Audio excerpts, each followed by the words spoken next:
Welcome to Taiwan! Sa vlog na ito, susubukan natin ang free transit tours ng Taiwan Tourism Administration. Tapos titignan natin kung sulit ba talaga siya for food, culture at quick travel experience. Welcome to Taiwan! We're in Taiwan mga ka-wonder. And first stop namin, Great Gobi Mongolian Barbecue. Ikaw mismo yung pipili ng meat, gulay, sauces, tapos ipapagrill mo sa malaking circular grill nila. Parang build your own meal pero mas exciting kasi live niluluto. First impression ko sa Taiwan food, hindi siya overpowering. More on balanced flavors kaya madaling magustuhan kahit sanay ka sa Pinoy food. Good morning ka-wonder! It's officially our first day here in Taiwan. And video ka-wonder, magtutour tayo sa Tamsui, isa sa pinakasikat or favorite ng mga locals na day trip from Taipei. So, isa siyang waterfront spot dito sa Taiwan. So, tara na, let's go! First stop natin is dito sa may Danjiang Bridge. Ang ganda niya sa personal, pero hindi ko pa alam na may world record pala to. Hindi lang ito bagong landmark ng Taiwan, ito rin ang world's longest single tower asymmetric cable-stayed bridge at kauna-unahang cable-stayed bridge ng Taiwan. Ang design nito ay inspired sa sikat na sunset ng Tamsui, kaya mapapansin nyo na parang ang gaan at ang elegant tignan. Bukod sa architecture, importante rin ang bridge na ito sa araw-araw na biyahe ng mga tao dahil pinagdurugtong nito ang Tamsui at Bali. May lanes para sa sasakyan, motorcycle, pedestrian at cyclist. Kaya magandang halimbawa siya ng modern engineering na functional at magandang tingnan. Pero after makita yung modern side ng Tamsui, silipin naman natin ang lugar na ilang daang taon ng bahagi ng kasaysayan nito. Andito naman tayo ngayon sa Tamsui Old Street. Kung napapansin nyo, yung Dongjiang Bridge is modern pero itong street na to is medyo old mga ka-wonder. Kaya explore natin yung isang temple dito at dito rin tayo kakain. Ito ang Foyo Temple or Tamsui Mazu Temple. Dedicated ito kay Mazu, ang diyosa ng dagat na pinaniniwala ang nagpoprotekta ng mga mangingisda at mga bumabiyahe sa dagat. Isa rin to sa pinakamahalagang heritage site sa Tamsui. Mapapansin nyo ang dami nitong preserved details mula sa roof decorations hanggang sa mga stone carvings na nagpapakita kung gaano kalalim ang koneksyon ng Tamsui sa dagat at pananampalataya. Next stop, lunch. Hindi ko in-expect na may ganitong place pala sa Tamsui. Ang ganda ng view at dito rin tayo kakain ng lunch ka-wonder. Ito yung mga kinain namin. Pero syempre, hindi pwedeng umalis ng Tamsui nang hindi dumadaan sa pinakabuhay nitong lugar. Ito na siguro yung pinakaabangan ko sa Tamsui ka-wonder, ang food trip. Hindi lang pagkain ang dahilan kung bakit sikat ang Tamsui Old Street. Isa itong dating commercial district na naging sentro ng kalakalan noong panahon ng Qing Dynasty. Hanggang ngayon, makikita pa rin ang mga lumang gusali, temples, at traditional shops na nagbibigay ng nostalgic charm ng lugar. Syempre, hindi mawawala ang food trip. Ito yung iba sa kinainan namin. Pagkatapos kumain, ang sarap lang maglakad-lakad sa Riverside. Ang ganda siguro nito kapag sunset. Kaya kung isang lugar ang gusto nyong balikan sa Tamsui, ito siguro yon. Honestly, gets ko na kung bakit laging kasama ang Tamsui sa mga Taiwan itinerary. Hindi lang siya tungkol sa pagkain. Isang araw pa lang parang na-experience mo na agad ang history, culture at local vibe ng Taiwan. Kasama din pala sa free transit tour ng Taiwan Tourism Administration ito. I-discuss ko na lang to sa mga susunod na araw. Another day in Taiwan mga ka-wonder. Kung kahapon sa Tamsui area tayo nag-explore, ngayon naman iikutin natin yung mga famous landmarks ng Taipei. Tas alam nyo ba ka-wonder na kapag may layover kayo dito sa Taipei, Taiwan, ay may ino-offer ang Taiwan Tourism Authority na free transit tours. So ito yung mga gagawin natin ngayon. Tara! First stop natin ay baka hindi pa masyadong kilala, pero pag mahilig kayo sa history at mga trains, ito yung perfect spot na kailangan yung puntahan. Dating opisina ito ng Railway Department ng Taiwan at ngayon ay isa ng museum na nagpapakita kung paano nagsimula at umunlad ang railway system ng bansa. Sa loob, makikita nyo ang iba't ibang historical exhibits, old locomotives, railway equipment at mga kwento kung paano naging mahalagang bahagi ng pag-unlad ng Taiwan ang tren. Kahit hindi ka train enthusiast, interesting pa rin na makita at puntahan dahil makikita mo sa loob kung gaano pinahahalagahan ang preservation ng kanilang history. Pagkatapos makita ang kasaysayan ng railway ng Taiwan, ilang minutong lakad lang may makikita na naman tayong isa sa pinakamadandang natitirang gate ng Taipei.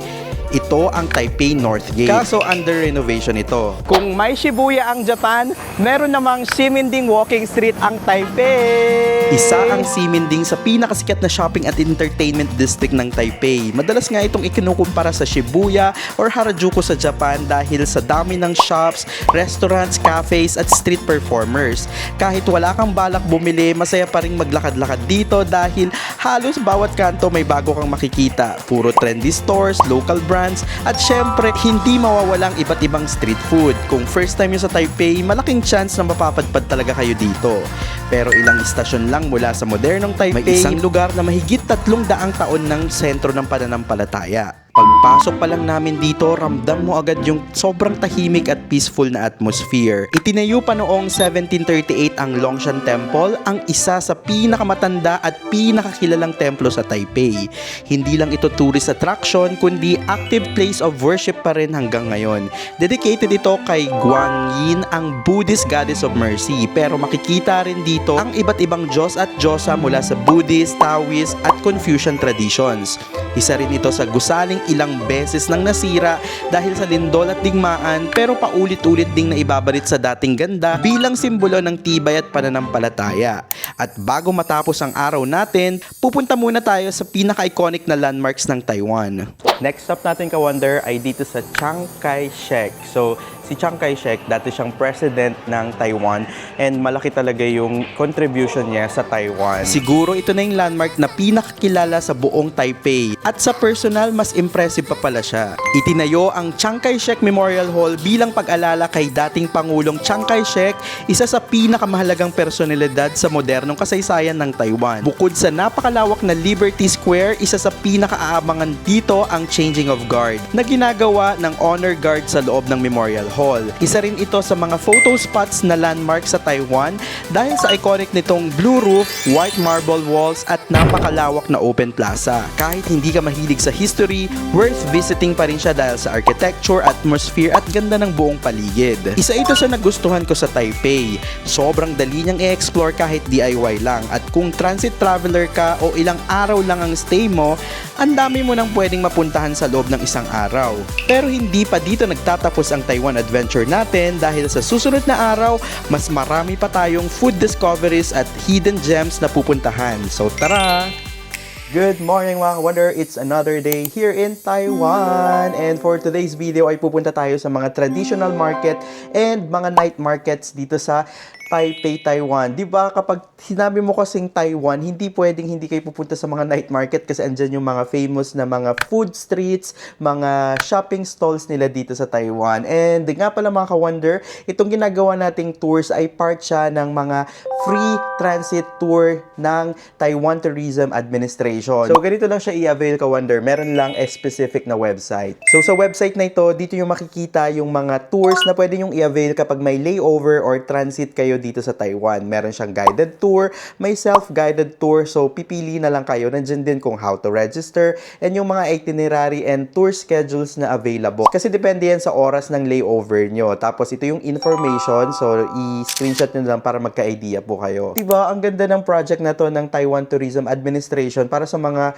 may layover dito sa Taiwan. So ngayon, start na natin yung araw natin. Wonder, first stop natin is dito sa may Gongguan Shopping District.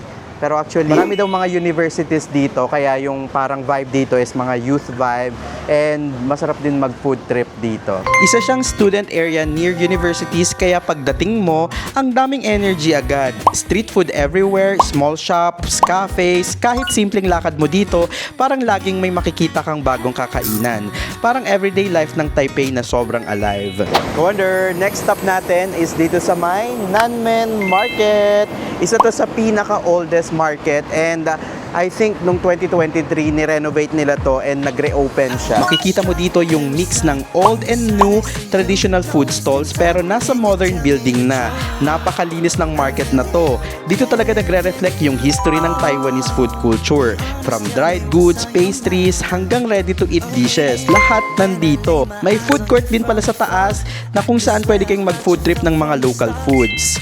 Next stop naman natin ka-wonder ay dito sa isang tea house museum dito sa Taiwan. So alam nyo bang 90 years na tong museum na to. So dito makikilala natin ang tea culture ng Taiwan. So, explore na natin. Dito mo makikita yung history ng tea culture ng Taiwan, yung slow, intentional na process ng paggawa ng tea. Parang pahinga muna sa buong araw. For our last stop, syempre, night market. Hindi ito Shilin or Rauhe night market. Welcome to Ningxia Night Market! Hindi siya kasing laki ng Shilin or Rauhe, pero Ningxia Night Market is known for more traditional Taiwanese street food. Mas compact siya, pero bawat stall may sariling pila. May mga Michelin guide din ng mga restaurants. Mas focus siya sa pagkain kaysa sa gimmicks or attractions.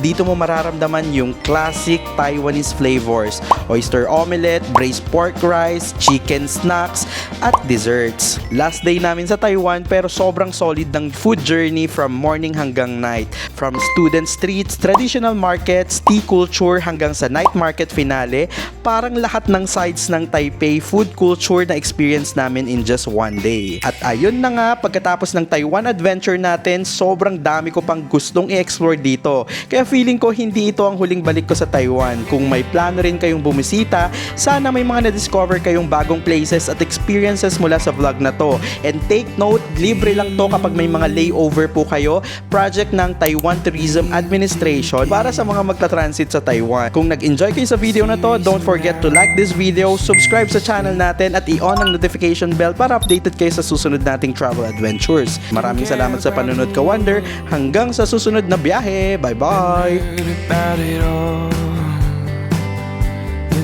About the hurt, you know about the fall. We were the restless ones, trying to find a way back home.